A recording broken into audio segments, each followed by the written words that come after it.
Hi weaving friends! If life gives you string heddle spaghetti, then you need to make some string heddle bundles. This video today is brought to you by my floor loom weaving class. This is a complete introductory course that will help you to get to know your floor loom and to weave a beautiful project on it as well. If you would like to check out this class, I will leave the link down below. What we need to get started are, of course, our string heddles in whatever state you have them in. As you can see, these ones are in a bit of a mess, all over the place, no order whatsoever. And then you need some twisty ties. Now it's really helpful if your twisty ties are a different colour to your heddles, because then it's very easy to manipulate them and take them off and put them back on. And also very easy to separate the groups. If you don't have any that are a different colour, say you've just got white like this one, go ahead and use that one. It's absolutely fine. You may want to, for extra visibility, pop a Sharpie mark on either end. If you happen to have a different colour one, red, even black would stand out. I'm also using this wooden warping stand that my husband made for me. We have a tutorial on how to make this if you're interested.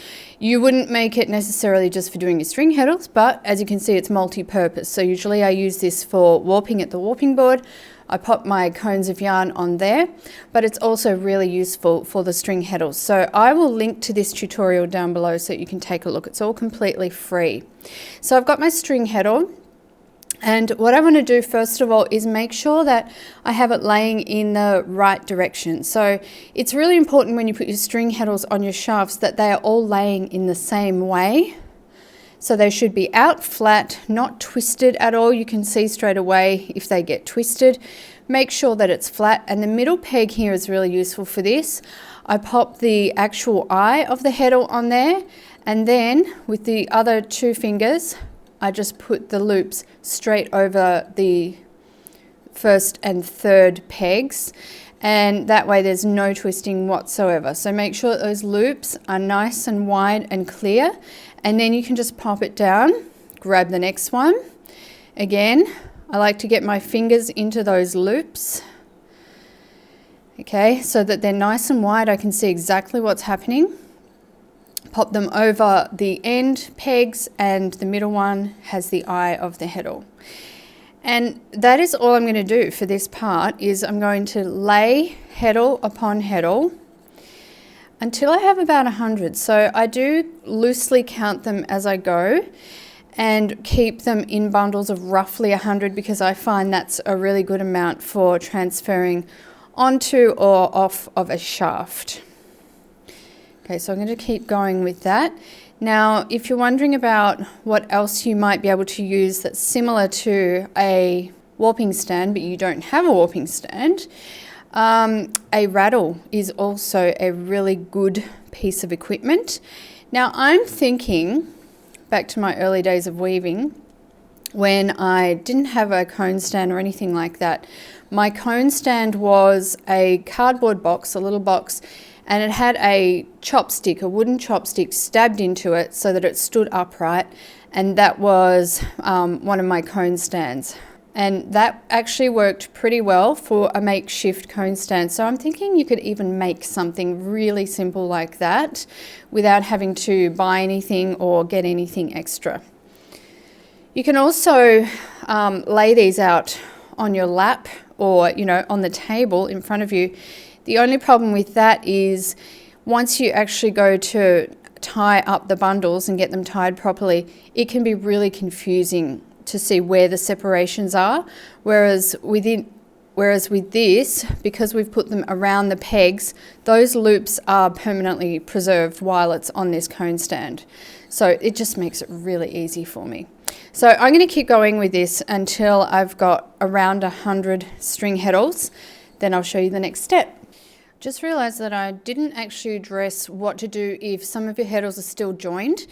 If you've bought string heddles before, you'll be familiar with the fact that they all come joined up. So you can see that I've got 2 string heddles here. They've been cut apart at the bottom, but at the top, they're still joined up with a little loop. That can be a little bit confusing for some newer weavers, but just look at the heddle itself.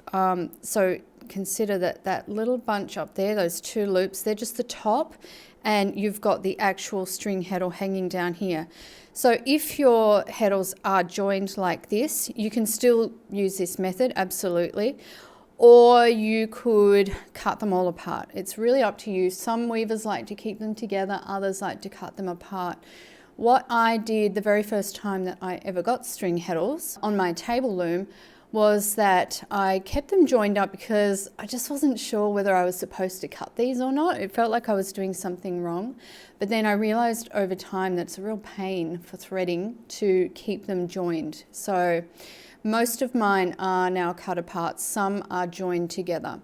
But you should do what personally suits you. Anyway, if you have some that are joined, you just need to determine where the large loops are. So that's 2 heddles I've got basically laying on top of each other, and make sure that all of your parts are lined up. Okay, so if they're lying on top of each other, I don't want anything twisted, and I might even hold that middle part with my fingers just to really keep them separated. And then I need to grab the loops at this end. So I've got the loops there now and the loops at this end. So it's exactly the same as you do for 1 heddle, except you're doing 2 and they're joined. They may be joined at the top and the bottom. Mine are only joined in one place. And then I just pop them on as 2, and then, you know, they can go exactly the same. So you can imagine that if you had a heap of heddles that were all joined, in some ways it might make it easier to keep small bunches of them joined and put them on. At the same time, it might be really fiddly. So it depends what state your heddles are in. When your heddles come, when you buy them brand new, they should really look like this. They should be organized for you and ready to place on the shafts. If not, I'm sorry for you, but that's just how it should be. But because of these heddles are all secondhand, and that's how they came to me, so I'm just taking the time to organize them myself. I know that that's going to make it much easier on me in the long run. So if you have heddles that are joined and there are lots of them, maybe separate them out into bunches of 5, 10, something like that, and cut them apart. Or if you don't want to mess around with trying to lay the heddles out properly on top of each other, just cut all of the top parts and you'll be able to clearly see where they are. You can see the loops here at this end, and at this end they've been cut, but they were little loops. So as long as you only cut those loop parts and not the large loops that make up the string heddles, then you're not going to ruin your string heddle. Okay, time to keep going. All right, here we go. 100 string heddles all ready to be tied up. So you'll need 4 twisty ties, and you can see your loops very clearly. Now tying this is rather like tying a cross on a warp. So if you're familiar with that, you're going to find this easy. You want to pick up some of the loops. So you'll be doing a tie on one side and then the other side as well. Make sure that you've got all of those loops in there, and then you just bring it through. Twisty ties are so easy to use. That one's done. And then I can do the same to the other side.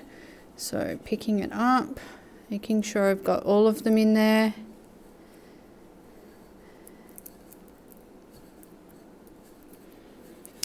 And then we come down to the other side and do the exact same thing. I'm just picking up all of those heddles, getting them all together in a group.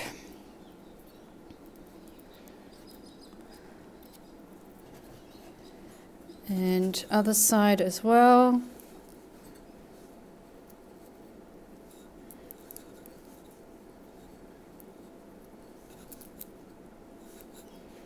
And once you've got all your twisty ties on, then this is completely safe to take off, and you can lay it with your other bundles all ready to go on your shelves, and they're not going to get tangled or messed up in the meantime. Thanks for watching, friends. I hope this video was helpful to you today, and in a near future video I will be introducing you to my new to me loom, so if that seems interesting to you, make sure to look out for that. A great way to do that is to click the bell notification next to the subscribe button, and then you'll be notified every time I bring out a new video. Until next time, happy weaving!